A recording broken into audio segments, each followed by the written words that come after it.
All right, let's get on with it. We really need to identify Pluto. Look, I made a little list for you here.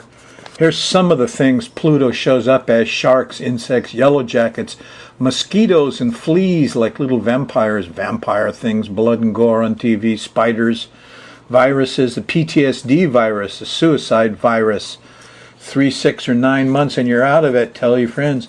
Bombers, yeah, suicide bombers. Carbon monoxide kills more people on the big island of Hawaii and in the outer islands and in South Texas than you can imagine. Totally sneaky, unknown. Nobody understands it. NSA, CIA, FBI, yes, they're out there sneaking around.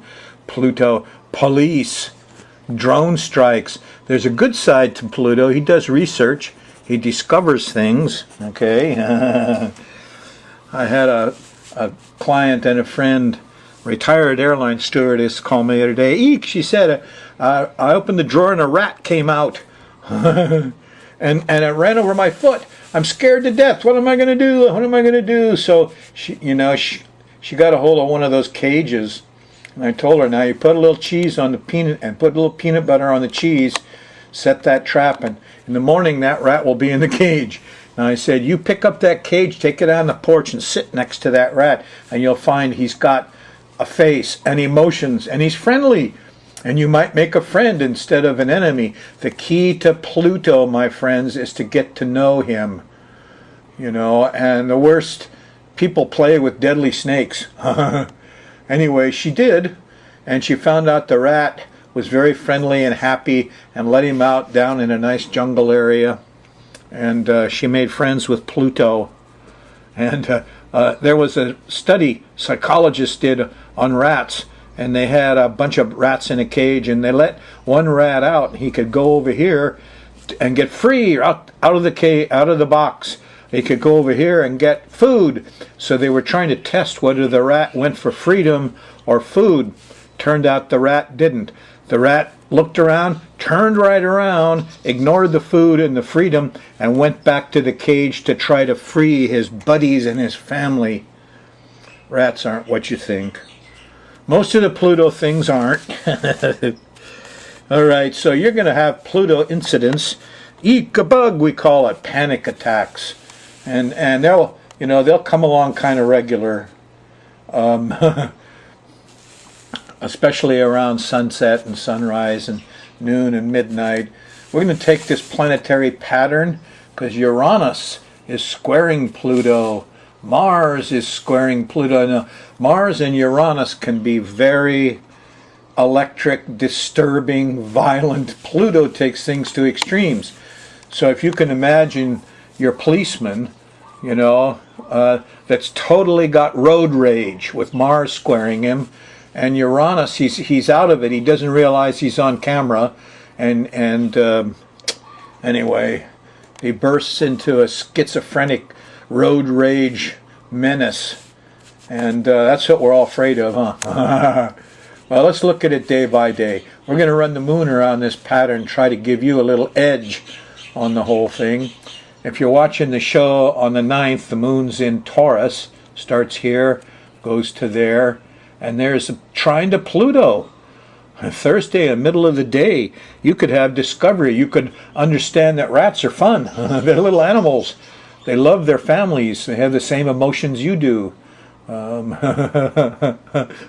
She called me up the next day, and she said, you're right. I made a friend. He was so happy. He wasn't disturbed at all. He liked the cage. He loved the peanut butter and cheese. She lost her fear of rats. Okay, so here you are Friday morning. You've had discovery Thursday night. On the 10th, there's a trine to the sun. You're getting stuff done. Hooray! There's Venus, there's sugar there, there's reward. But here's an opposition to Saturn. Ugh. Now you'll notice that the little red line comes between the sun and Venus, and it's in the morning. These are 2 a.m. marks in Hawaii. And so here you got after breakfast, I'm ambitious, I'm going for it. And then the opposition to Saturn, I don't have time, I don't have money. And then you relax a little bit later, here's Venus. Oh, okay. Here's a nice trine to Mercury. Kids are happy Friday night. You can communicate late, around 11, 12 o'clock. On Saturday, the 11th of January 2014, the moon is in Gemini, and it starts the day between breakfast and lunch here with a square to Neptune, and there's confusion and delusion. Who are these special people, these priests, artists, doctor, musicians, and I guess I got to add actors and gay people. Anyway, who are they? Well, bad smells around. Here's the trine to, or sextile to Uranus. Rationality and mentality triumphs over this mindless emotionality of Neptune sometimes, huh? Just join the group with all the rest of the fish. Now, be an individual here with Uranus and think for yourself. That's the lesson of these two mystical giants, huh? Sunday, the moon still in Gemini, starts with a nice sextile to Mars, and no, it's a, yeah, so what the heck? Trine. So you can get a lot of work done. Get your chores done Sunday morning the 12th. You'll be happy with the results. On Monday, the moon's still in Gemini till you get past lunch, and then it shifts into Cancer. And then here's the trine to Neptune. Oh, music, art, religion, Jesus, read the Bible, sit under a tree, let your higher heart soar. You know, Neptune's in charge. That's the heart enlightenment, huh? And then here Tuesday morning, moon's in Cancer. There's a square to Uranus. Rationality didn't work. The guys dressed in camo went down. They were, anyway, here's panic, you know, in the middle of Tuesday and Tuesday afternoon, and anger in the afternoon. There's Venus caught up in the whole thing too. There is, by the way, during this time, a Venus squaring Mars and opposing Jupiter. So Venus could be in trouble. The love, the young girls. Yeah. And this Tuesday is the key, because you're going to see this on Monday, Tuesdays for the rest of January. And here's eek a bug. Feel all alone? That's when you get eek a bug. And then the moon goes by Jupiter. You might try to laugh, but there's no sweets.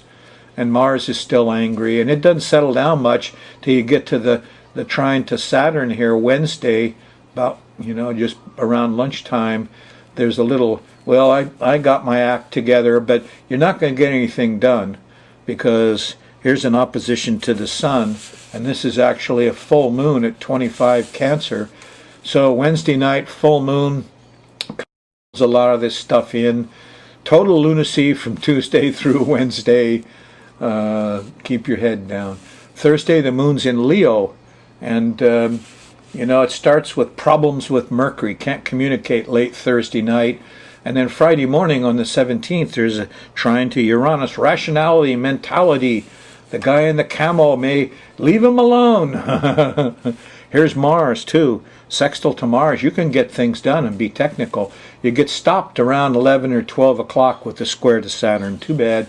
On Saturday, it's all good till you get to the middle of Saturday, and Saturday afternoon, moon shifts into Virgo, and here's opposition to Neptune. Trouble with liquids, trouble with religion, art, music, all these phony actors, you know, doesn't feel so good, does it? So don't go out Saturday night. People that are drinking will get in your way. Alcohol is Neptune, huh? Sunday, the moon's still in Virgo on the 19th, and in the afternoon, here's a nice trine to Pluto. Discovery is loose. And look at, here's Jupiter in harmony, and Venus and Saturn. And so Sunday night, the 19th, a lot of good stuff is happening. And you can kind of get your head again after the traumas of Tuesday. It's the way it is this year of our Lord, 2014. On a bad moon month.